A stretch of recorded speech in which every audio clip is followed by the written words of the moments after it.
All right, good morning, everyone. Thank you so much for joining us today. Um, we're going to go and do a presentation about Global New York. So we are a division inside of Empire State Development that helps New York-based companies export internationally. ESD is focused on economic development. And so one of the tenets of economic development is job creation, and exporting is directly tied into job creation. So the mission of Global New York is to promote competitiveness and foster economic activity by helping New York small businesses. And by small, we mean under 500 employees to export their products and services internationally. We also help companies that want to come to New York State find a location to select to open a business.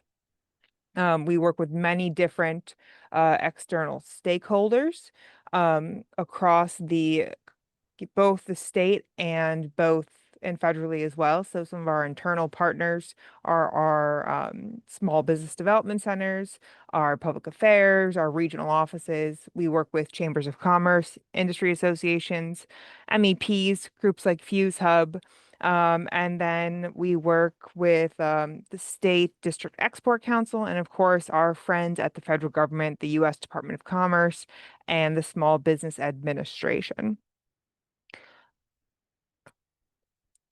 So why does exporting matter? Well, so we are only about 5% of the world's population here in New York State, and we are only 25% of the world's buying power. So if you're not exporting, you're missing out on large numbers of where you could be bringing in additional revenue streams. And trade also represents 63% of the world's economy in 2023. And we know that companies that export grow sales at 24% faster than companies that don't. But sadly, less than 1% of US small businesses export their products and services. What are some of the big exporting industries from New York? We have, precious stones and metal, which really is the diamond district, given the fact that diamonds are so high priced, as well as arts and antiquity, industrial machinery, optics and photonics, vehicles, aircrafts, anything you can really think of. Our top partners are Canada, Switzerland, Hong Kong, Israel, and the UK. And we import the most from Canada, of course, China, India, Switzerland, and France. But we do have, good relationships with every region of the world. And because of this, we have offices across the world. So I'm going to turn it over to Dylan. Oh, thanks very much for that, Molly. Thanks very much for the introduction there. So, yeah, good morning and welcome there to everyone. So, maybe before I just sort of get started on the the international offices, I'll maybe just sort of do a quick introduction to myself and what my role is. So, for those of you who don't know me, my name is Dylan. I am the global trade director for Empire State Development, and I've been working with the organization now for going on about 5 or 6 years now in total. So look, my role, as sort of Molly maybe just alluded to there, is to support New York State companies such as yourselves, essentially along your export journey, and essentially overseeing your interactions with the various foreign offices you obviously sort of see on screen there. So really, my objective is here is to sort of help make sure that you get the support that you need when you need it, and more importantly, where you need it in the world. So I'm essentially going to be one of the primary points of contact for you whenever you interact with the EMAS program that we'll talk a little bit about. So I'll maybe get into the sort of the foreign offices then. So look, I'm not too sure if you've been keeping up to date with some of the latest news or some of the previous webinars we've delivered, but essentially, look, we have sort of expanded our office network significantly over the past year. We have sort of strengthened our presence in some of our core markets and opened up in some new markets too. So look, it's a really exciting time, and it gives New York State companies such as yourselves a chance to plug in and really leverage that sort of global network of offices. So the way we like to break it down then is just into sort of three sort of core regions, I suppose. So we obviously have the Americas, EMEA, and Asia Pacific. So in the Americas, we have offices in Canada, Mexico, South America, the likes of sort of Brazil, Argentina, Chile, for example, where we've recently delivered some missions.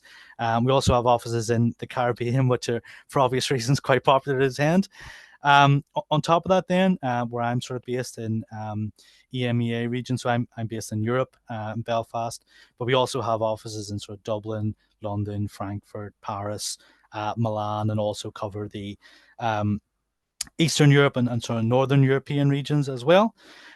We've recently opened up as well an office in the Middle East in the UAE, which is a central hub and covers really the region as well. So the Kingdom of Saudi Arabia and some of the smaller markets there, such as sort of Bahrain, Qatar, and the like.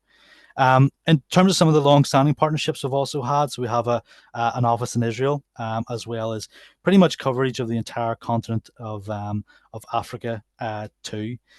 And then moving on just onto the moving on to the Asia Pacific region. Then, so we also have offices in India, Taiwan, China.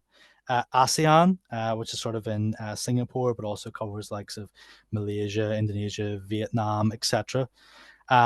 South Korea, Japan, which has proven to be very, very popular. And then right on the other side of the world, Australia as well, where we've also recently delivered missions sort of this year as well. So as you can see here, there's obviously a really big global office network that we can obviously tap into sort of through the EMAS program itself, which I suppose is maybe a nice sort of segue into it, Molly, if you're happy for me to sort of keep going on with it. Yep. Um, Yep, so that's fine. Look, I'll talk a little bit about the EMAS program then. So, the EMAS program itself is really sort of designed to help New York State companies such as yourselves export and expand internationally. That's kind of it in a bit of a nutshell. So, look, it's actually delivered by our in-market teams that we just sort of went over, and it's really sort of overseen by me. So, the way it all essentially works is so once you sort of sign up to the program and select the markets you're interested in, you're effectively sort of connected to the sort of directors of those markets.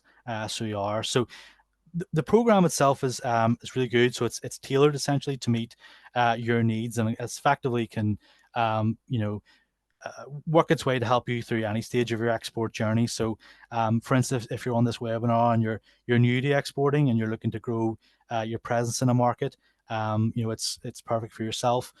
Also, likewise, if you're a seasoned exporter and you're sort of looking to enter into a new market or region altogether, we can certainly sort of tailor the program to fit you too. And then look as well, if it's the case you're sort of sitting here and you're thinking to yourself that, look, I'm sort of export curious, you're just sort of wanting to see if there's a bit of an opportunity out there for your business, you don't quite know where you fit in and you want to find out more, we can effectively sort of tailor the program to fit you in whatever way you see fit then. So I'll maybe talk a little bit about the process and sort of how the EMAS process works. So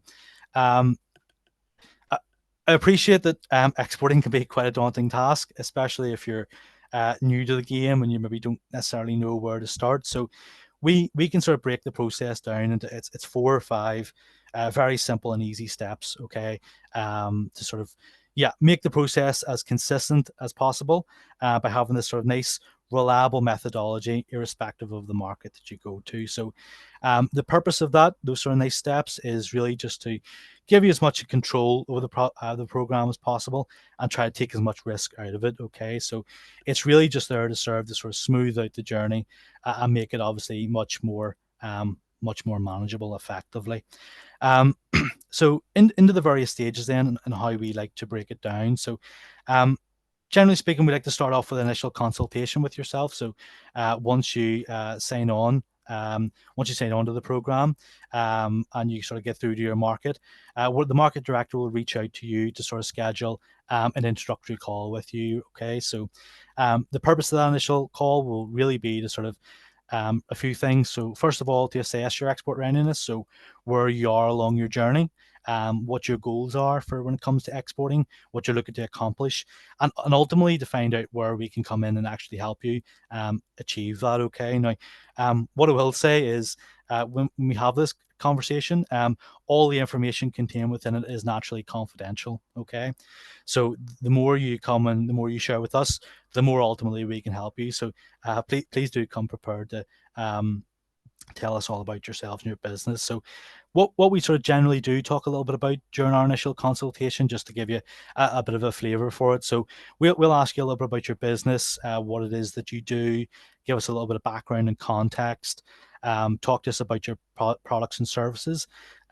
Even if they're quite technical, we'll like to sort of get into the nitty gritty of it all, and you can talk to our directors and our in-market teams through that. Okay.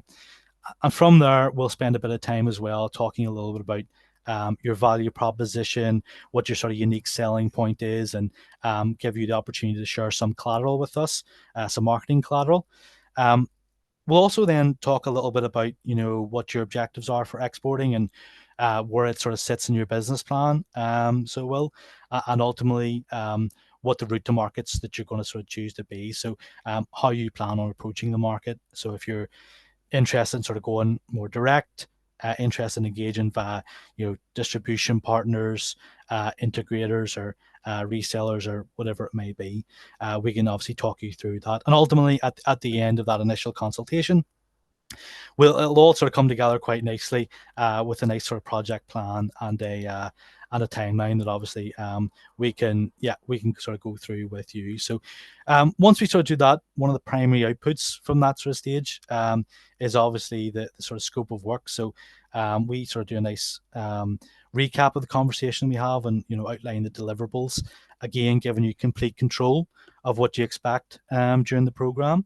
And then just sort of serves to make sure that we're obviously aligned together and that you are happy and content with the direction that we're going to be taking the project in.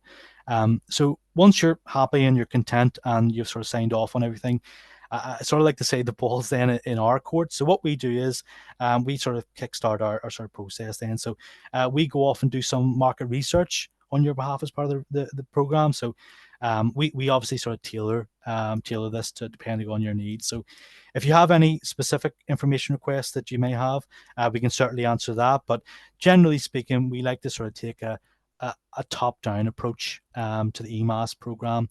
So we do, which is quite data-driven. So we use things sort of like secondary data sources, your likes of your IBIS World, your Statista, your sort of government sources, the import and export statistics that Molly has just sort of showed you. And we sort of go out, we collect all this, we analyze it, and we put it together in a nice detailed report for you that sort of gives you a nice overview of the market that you're sort of interested in going in, whether it's Europe or wherever it may be.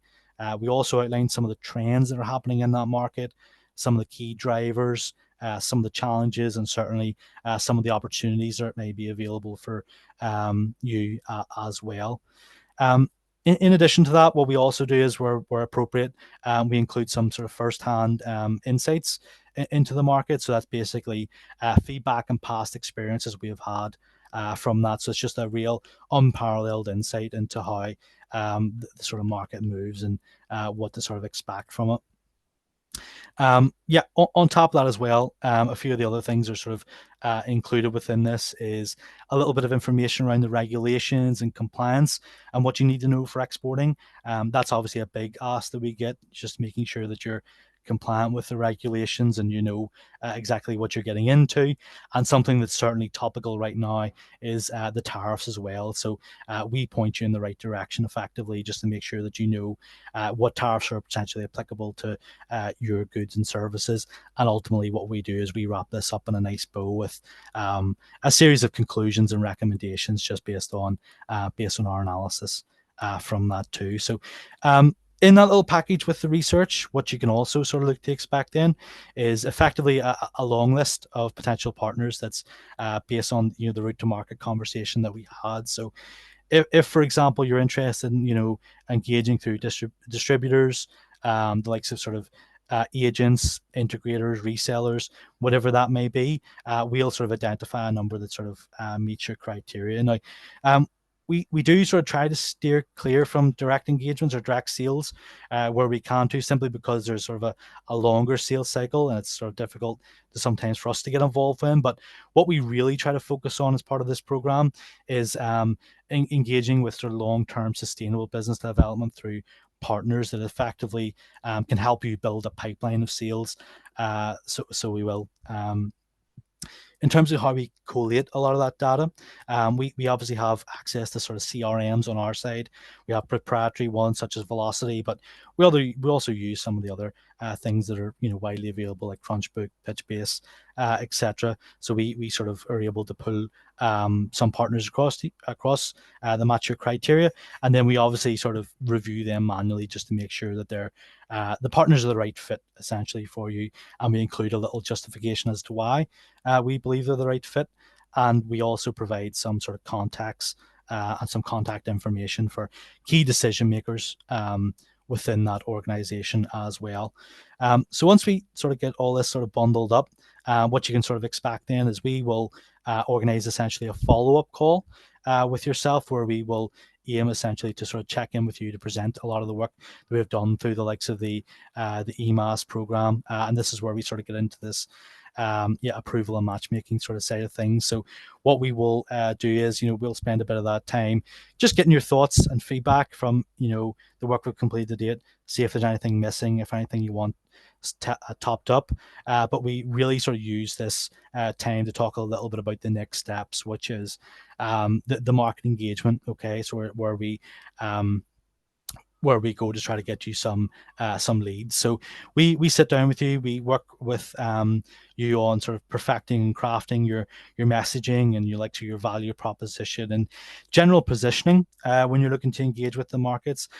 Obviously, if you're expanding internationally, there's a sort of a demand to naturalize some of the content for the various markets. So I like to always give this example. People tend to use the UK market, especially US companies like to use the UK as essentially a launch pad for whenever they're expanding into Europe. But as I always say, just because the markets speak English doesn't necessarily mean that's the similarities sort of start and stop. You obviously sort of need to naturalize the content and how you pitch that for the company. So that's something we'll spend a little bit of time with coaching you through with that. And then ultimately that sort of leads on to the ultimately that leads on to sort of the next stage of the program, which is the outreach. So we give you the chance to prioritize the list of companies that we send to you if there's any that really jumps off the page that you really want us to engage. But once you give us the green light to go ahead and do the outreach on your behalf, we effectively do that through our in-market teams, really for the sole principle of reducing any language and cultural barriers that exist. So you can have a team in market doing outreach in their natural language for you to sort of generate leads. Okay. Now, what that sort of engagement campaign looks like. So we like to classify it as sort of a multi-phase, a multi-channel engagement campaign. So it typically features, the likes of emails, calls, social media as well, things like LinkedIn. We'd engage with the decision makers on. So it's I like to describe it as a bit of an art and a bit of a science at the same time. So ultimately, what we aim to do here is to reach out to some of those decision makers, introduce your company to them, and look to effectively qualify their interest in doing business with you. And then once they're sort of happy, we sort of look to set up an introductory call with you, and we do a lot of the groundwork effectively to sort of make that connection happen. As well. I've also sort of seen here as well, there's a bit of that EMAS plus. So again, if you're planning on traveling to a country as well, so if you're going to a mission, we've delivered a number of those already, and there's a number coming up as well. So if you're planning on going to a mission, our teams can actually set up an itinerary for you, so they can. So if you're going to an event or whatever that may be, we can reach out to companies that are going to be in attendance, set up some meetings for you while you're there, so that you really do get the most out of your visit, as long as we have a little bit of notice. And look, one of the things as well that I talk a little bit about sort of during the program as well is, so even if companies, when we're doing our engagement, say no to them, say no, and they're potentially not interested, we always like to sort of reach out and ask the question why, okay, and get some feedback for yourself, which is from some of the comments that we have got from participants in the program have been exceptionally valuable. So we have reached out to a lot in the sort of food and drink sector, for example, and companies have sort of said to us that it's not necessarily they're not interested. It might just be not now, and they've told us a little bit about their sales cycles and asked us to call back in sort of 3 to 6 months' time. So we're able to give very valuable information and pass that along to yourself as sort of one of the key outputs of the program as well. So I appreciate that's probably quite a lot of information there to take on, and obviously a high level review of what they expect if you're are working on the EMAS program. But look, some of the key points just to take away, if you are sort of interested in signing up to it, is obviously look, we can yeah, we can sort of tailor the program effectively depending on where you are along in your export journey. So if you're in the earlier stages, we can obviously spend a good bit of time doing some of more of the research to sort of in the front end to validate the opportunity and where it may be. Likewise, if you're in the latter stage and you're wanting to focus a little bit more on engagement, potentially looking to do some visits in market, we can spend a little bit more time identifying partners for you and doing some of the engagement and setting up those meetings.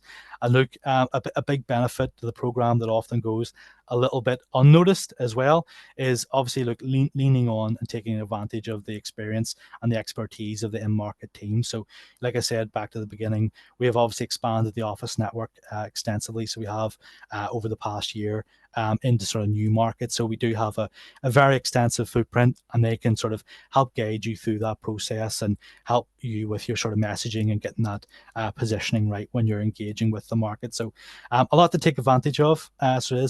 I think this is maybe the next bit. I don't know, Kathryn, you're coming in to talk a little bit about the I STEP am. program. Thank So you so you are much. indeed. Nice Yeah. segue. I'll let you talk in, Kathryn.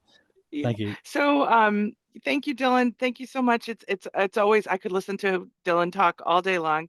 Um, the next part of our program, so we talked a little bit about EMAS Plus, and that's one of the ways we integrate some of our programs. So we have two different grant programs that we sort of referred to quickly before, one of which is State Trade Expansion Program, affectionately known as STEP, and that is funded through the U.S. Small Business Administration. And essentially, let's see if I can get this one to move. There we are. Um, each company can apply for a couple of different activities. They are reimbursable at 50% of the eligible costs, and a company can apply for up to $10,000 in reimbursements for each program year. We're currently in step 12, and this is a program where we compete with other states for this funding by presenting a number of different opportunities, both in terms of reimbursing companies, but also organizing trade missions and other kinds of activities. What we really look for in this particular program is companies that are headquartered in New York and are creating value, preferably in New York State, but really it could be anywhere in the United States. And that it's typically a small business looking at their global employment or global sales. Typically, it's 500 or fewer global employees. So if there's a parent subsidiary relationship with the company, then we take that into account for this particular program. So as you can see here, there are a number of different ways that this program can fund export marketing or learning activities, consultancy services, so to build an export compliance manual or an export marketing plan, training staff on how to be compliant if you have a product that comes under export controls, for example, developing a website, translating into foreign languages, and then funding something like an EMAS Plus, which would be what Dylan was talking about, to follow up on the list of partners, potential partners, and being able to travel into the market, visit their locations, visit them in person, kind of check out their operations firsthand. That's something that can be funded through this program as well. The Global New York Grant Fund, on the other hand, is funded through the state rather than federal government and helps us do a lot of the same kinds of things, but it does have a couple of nuances. And again, this is where the Global New York team can really help discern which program is going to be right for your business. Eligibility wise, it's a bigger dollar amount. It's a longer program in terms of both application and reimbursement. But for companies, it's reimbursements of 7,500 on 15,000 in eligible expenses, up to 25,000 or 50,000 in expenses, it is a 50% cash match as well. In this particular program, we do look for products that and services that are at least 51% value created in New York State. On the other hand, we only look at New York State employment numbers for eligibility criteria. A lot of the same kinds of activities are eligible in terms of trade shows, foreign trade missions, and foreign language translations. These are all then combined into multiple activities combined into a single application that is reimbursable at the end of all of those activities. So a little bit different than the STEP grant in terms of how it's executed and how the application process works. Again, that's our responsibility to figure out, help you figure out what's best for you. Um, the other difference is that companies are the only entities that are eligible for the STEP grant funding, but the Global New York Fund is also available to our nonprofit customers that are also engaged in this work of helping companies export. And that could be a higher dollar amount and a lower cash match requirement. And a lot of times, what organizations like IDAs or trade associations, chambers of commerce, et cetera, will use this funding for is to have a geographic or an industry specific presence at an international trade show that may actually be taking place in the United States or overseas. Also, export education programs and export consulting. We also use our various funding sources to lead various trade missions. In this particular case, this was Mexico in 2023. We'll be repeating Mexico in January. India, we've also did in 2023, and we'll be repeating again this fall in 2025.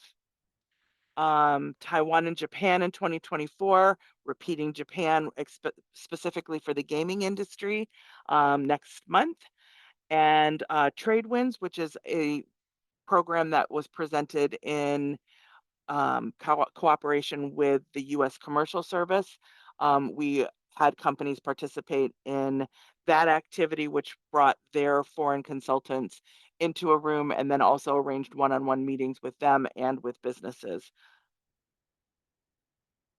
So the big news, the big exciting news is that all of Dylan's team, the foreign offices, 15 of them are coming to New York State next month. And they will be stopping in every one of our regional economic development regions. And you can see here, this is the schedule. I will tell you right now that Long Island and Manhattan are both really very busy stops. So if you have the opportunity or can create the opportunity to travel to one of the other locations, you will have probably a better chance of getting in the meetings that you would like and being able to network a little more intimately.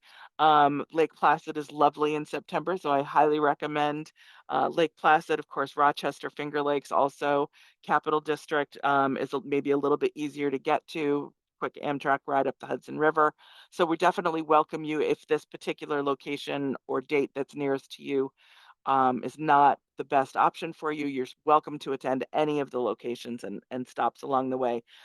It is a very busy schedule. We're going to be running these folks all over the state, and it's going to be a great opportunity for them to see other parts of the state that they may not already be familiar with, and then be able to go back to their home markets and really talk with more direct expertise, having met with companies individually. So some of the companies that have taken advantage of our programs and services have really great success stories already. This particular company has not only various restaurants, franchises around the Northeast, but also recently opened a franchise location in Hyderabad in India. They also bottle and sell various sauces and condiments that are unique to their restaurant chain. They've taken advantage of a lot of our partners as well. So they were small business, as you can see, small business person of the year, has taken advantage of small business lending, a lot of networking, a lot of workforce development work, just really a dynamic company. And we're so pleased to have worked with them on our programs as well.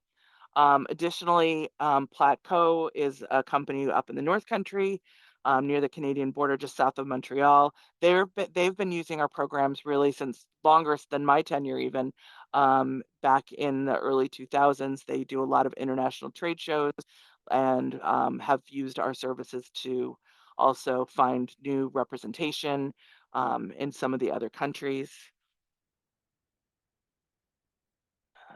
Let's see if I can get, there we go.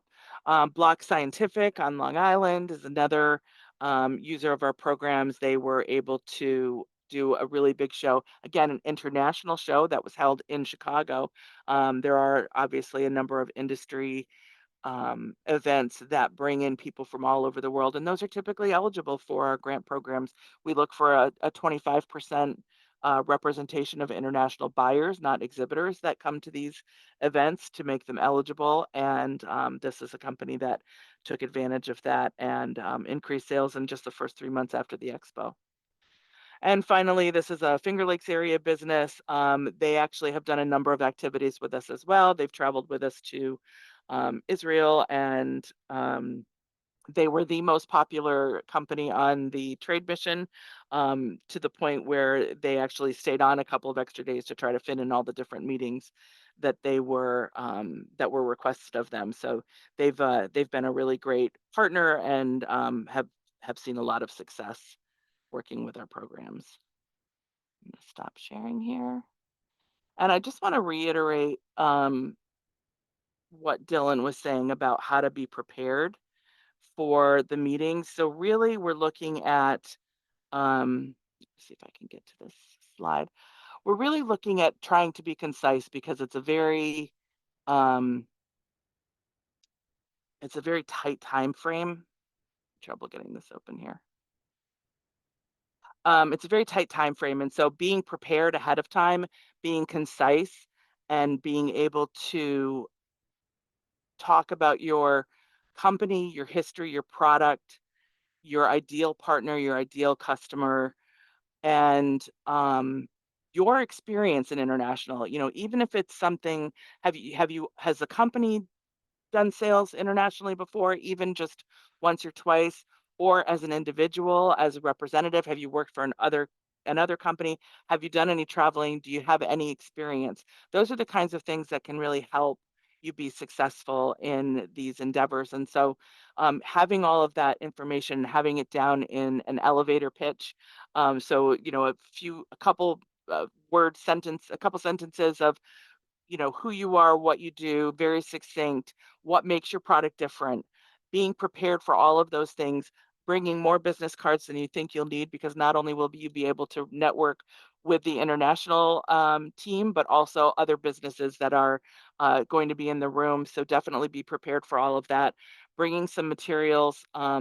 Old school hard copy is always a good idea, because not, as we know, you know, the technological glitches that we all have from time to time, including myself this morning, is, you know, you want to always have a backup plan. So those are the kinds of things that we can help you work with from the Global New York team. Also, the Small Business Development Center has a great resource in Dr. Mercedes Sanchez Moore. We're happy to share that information with you as well.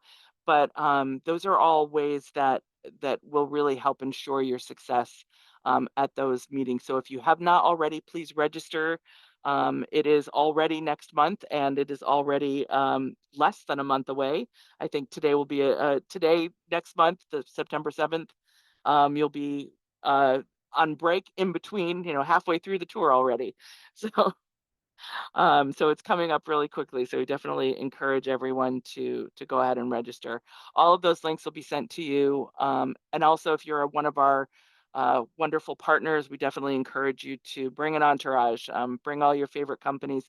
This is not necessarily for companies who are already export ready.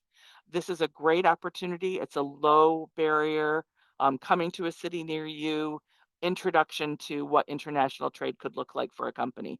So in this particular case, this is one of those entry level events. So for companies that are already kind of up and running and figuring out different ways that they want to grow, this is a perfect opportunity for them to come and hear firsthand from people who live in the foreign markets, work in the foreign markets, and get that direct feedback and information to help them grow their business.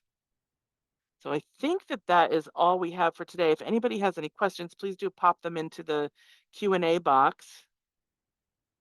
I don't see any at the moment. I know one of the questions that we frequently get is, how much does all of this cost?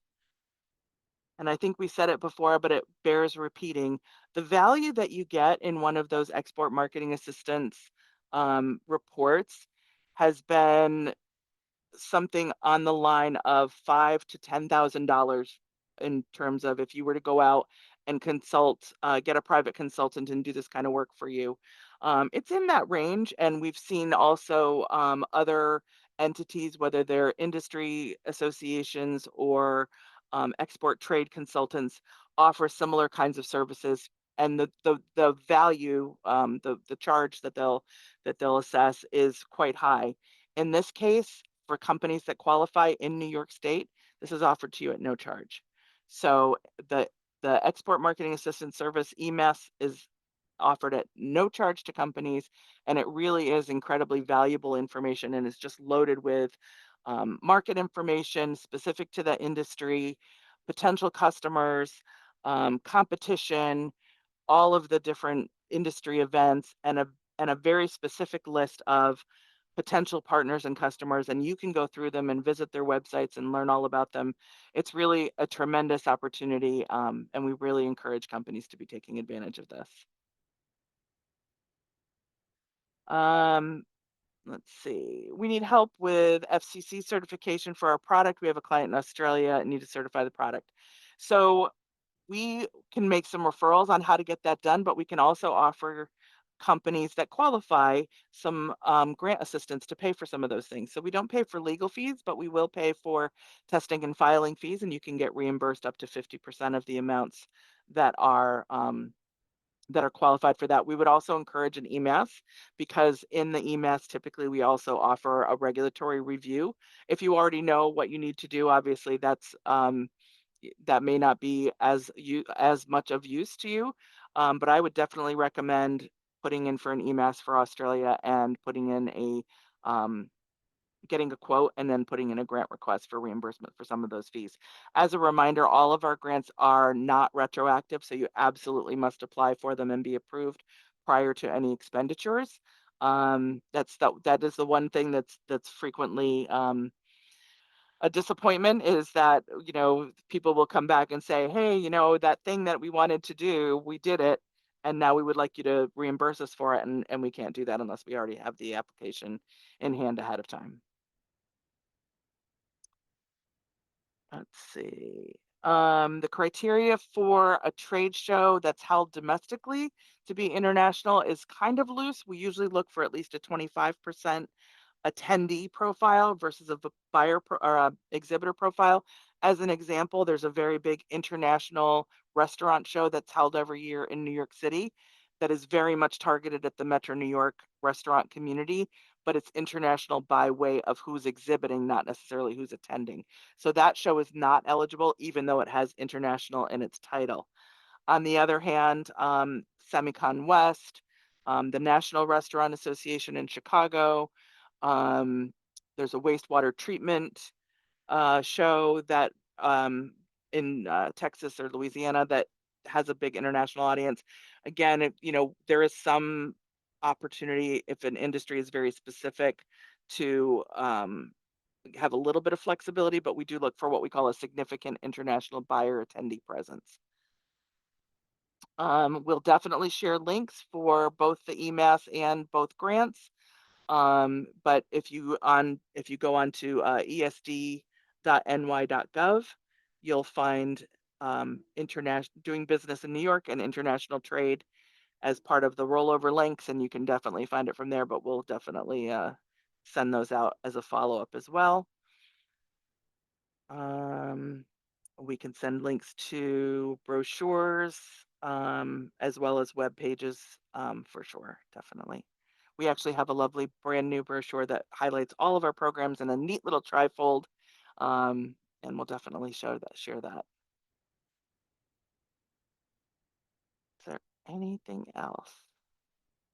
Coming in on our 10:45 mark.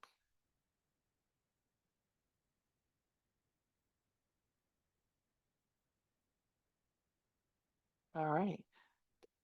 Last chance to ask Dylan question today before he heads off, ends his day, where we've already kept him pretty much at the end of his day. That's one of the other fun things about international trade is sometimes we forget about time zones and we keep them up way later than they should. Well, I want to thank everyone very much. Thank you, Dylan, for staying with us. No Thanks problem to at all. Fuse Hub for hosting us today. Thanks for Molly for kicking things off. And thanks to all of you for having the interest and for your attention today. And hope to see you somewhere along the tour. Thank you very much, everyone.